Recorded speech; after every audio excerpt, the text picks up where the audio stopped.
Beautiful October 11th in College Park, Georgia. Or we gonna keep it real. What is it? College Park, Georgia. We have a special gentleman joining us today.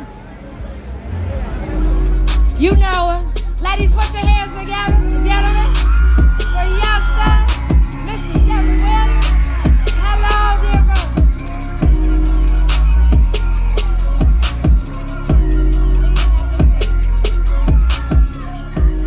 I told you we had headliners. We weren't playing in College Park.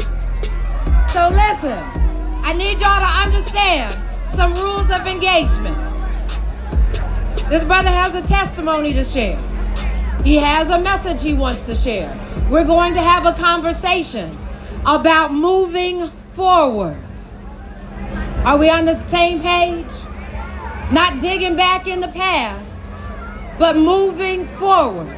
Are we all on one accord about what we're doing here today? Child of God, it is good to have you here. How are you feeling?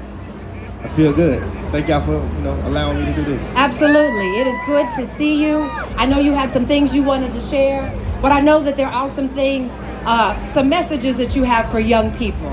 And so I want to start by asking you, what would you say to the young Jeffreys out there, the 8-year-old version, the 6th grade version, the 10-year-old version, who might be having a hard time finding their way and finding their purpose? And it's twofold. What would you say to those young brothers and sisters? And what would you say to the mothers and fathers trying to help them?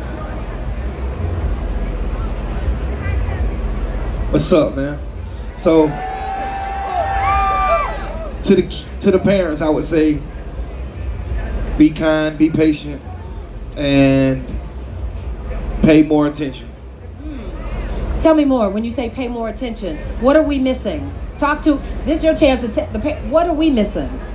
I think as a parent, I'm a parent too. I think as a parent, we try to instill the way we want the kids to be on them too much. We want them to be the way we want them to be so much, instead of just sitting back paying attention and learning the kid. And then tell the kid how to navigate through gentle correction. Yes. But when there are times when gentle correction, now don't get me in trouble here, right? But sometimes gentle correction needs a little bit more push. How do you navigate that as a father and knowing what our young brothers and sisters are going through out here in these streets, and we're trying to keep them safe? What do you say? Because sometimes they can't just run out, right? Right. I think when it comes to that, I think you just gotta, I think when you allow them to be who they want to be and not try to move them from who they are, I think they listen to you more. Yeah. So you gotta give to get as a parent, instead of just thinking you the parent and you get what you want. You gotta give, because one of the reasons I ran away from home is because. How old were you? Probably like 12, 13. The first time? Yeah. Not actually ran away. Yeah. Physically. I'm saying stop listening. And just started thinking I was grown, Right. I think that came from my parents not listening to me, or not understanding that I was a genius, or I knew what I wanted.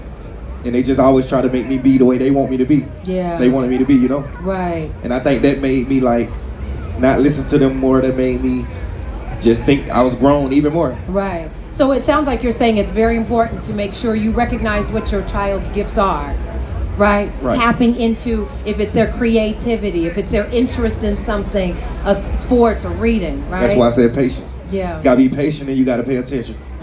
As a parent, stop.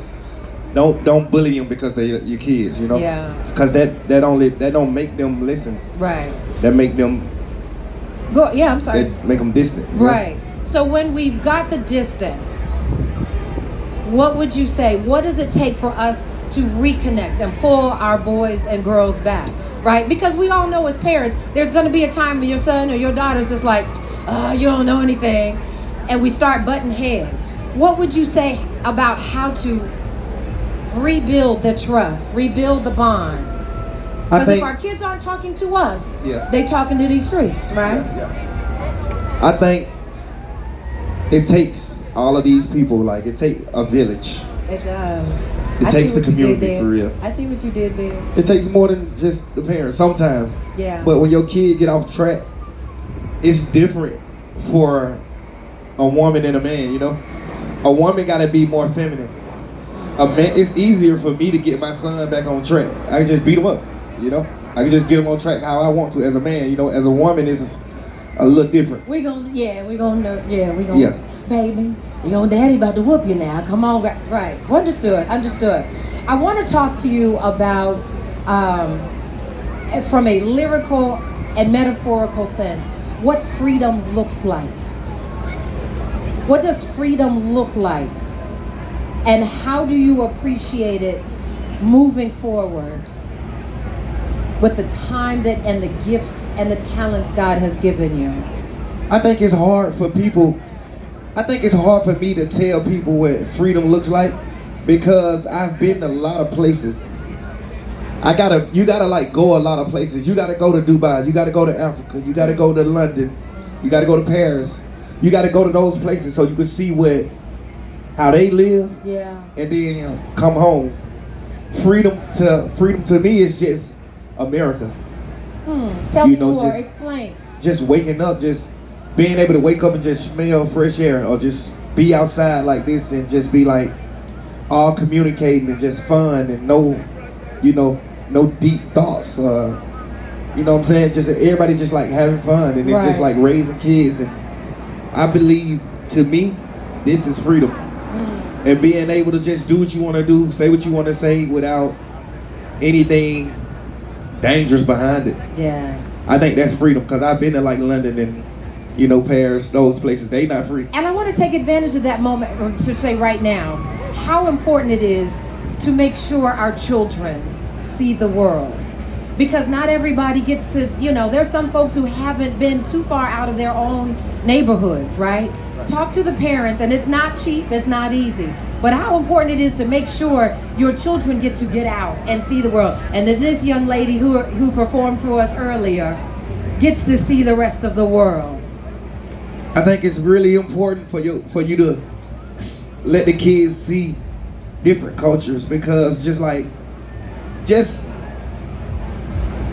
smart wise, or just to be a smarter person. You want your kids to just visit all these type of things so they can just learn that, you know what I'm saying? Because me as a parent, I want my kid to know how it is in London. I want my kid to know how it is in Paris, so they can understand what we mean when in America when we say the land of the free.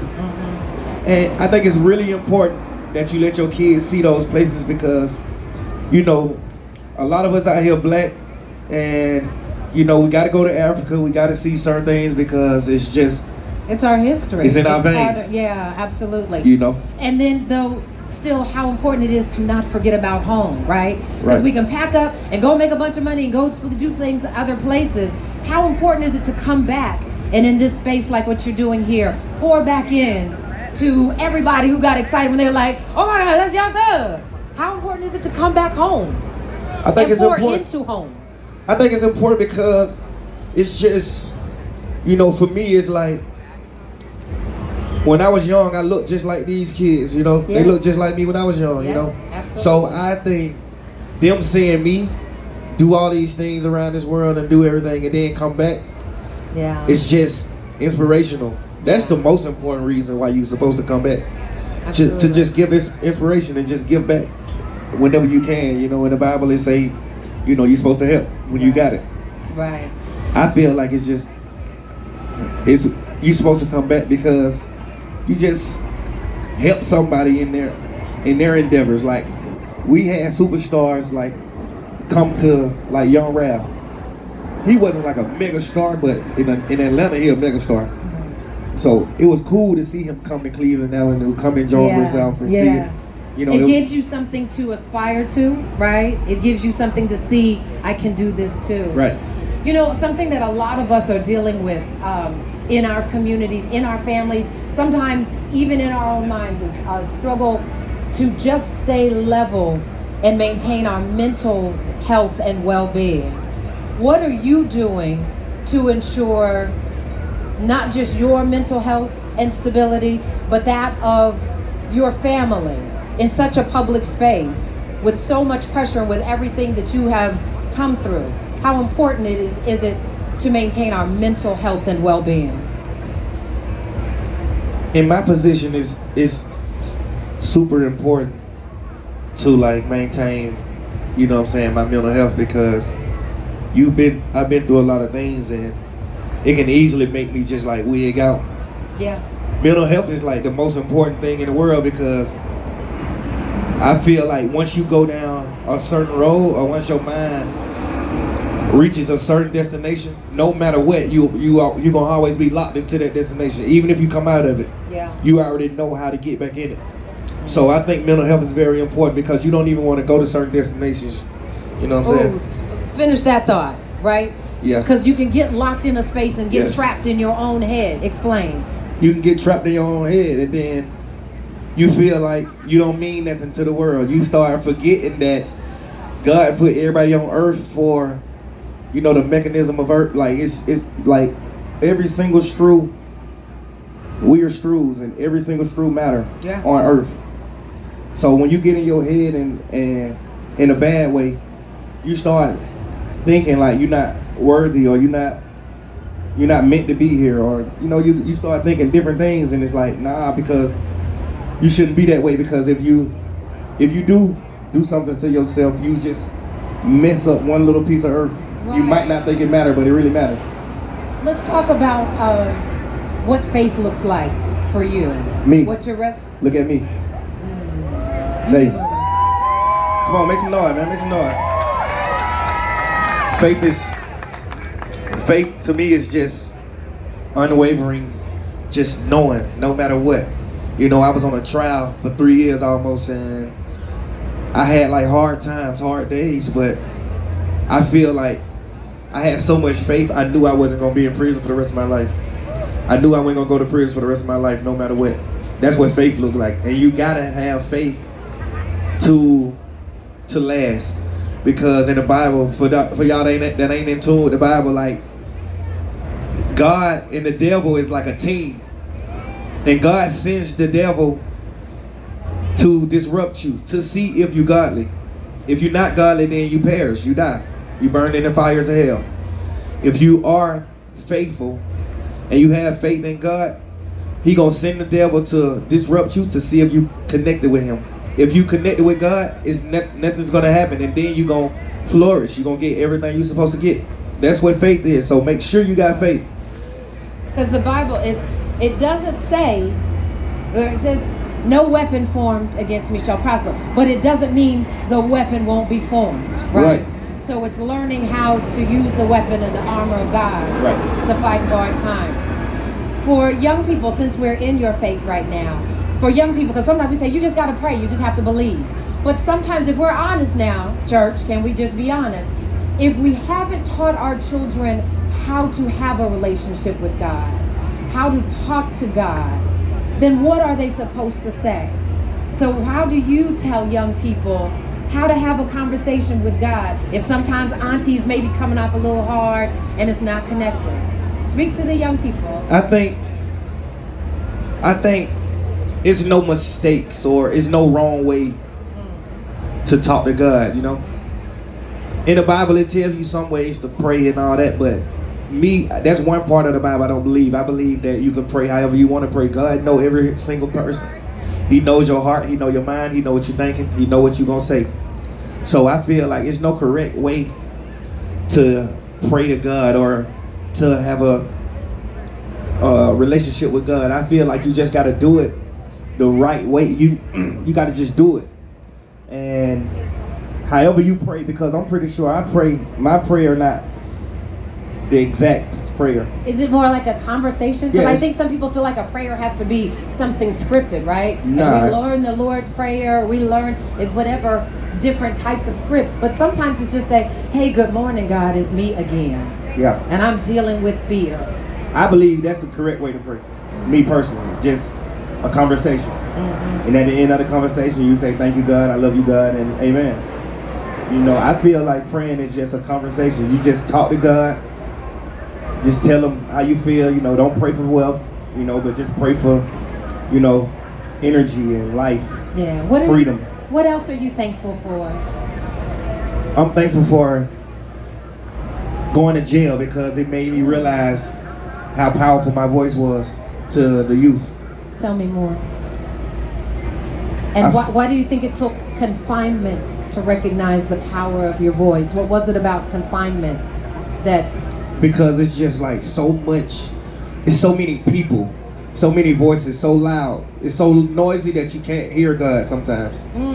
So sometimes you got to be separated. I feel like I had so much money and so much fame and women and friends and everything, drugs, everything I want. I had so much stuff to the point where it had to take something like that for me. Yeah. I can't just sit and just be like, oh wow, I get it. Okay, God, I'm listening now. Yeah, Right. I think it got to be like total confinement. You don't know where your life is headed. You get broken down. Now it's like, all right, now you build the relationship you're supposed to build with God. Yeah. I think I had to go through that, but I don't feel like every kid out here has to go through that. And that's why you got people like me and people like her just talking and telling you better ways to go. Don't go the wrong way because it's not as simple as it seems. It's simple to do something bad, but it's very, very difficult to come out of it. You got to come out of it lawfully, and you got to come out of it spiritually. You don't want to get on the law bad side, and you definitely don't want to get on God bad side. When things are hard, I don't know how much time we have left. Okay. When things are hard, I want you to speak to. Let me ask you this.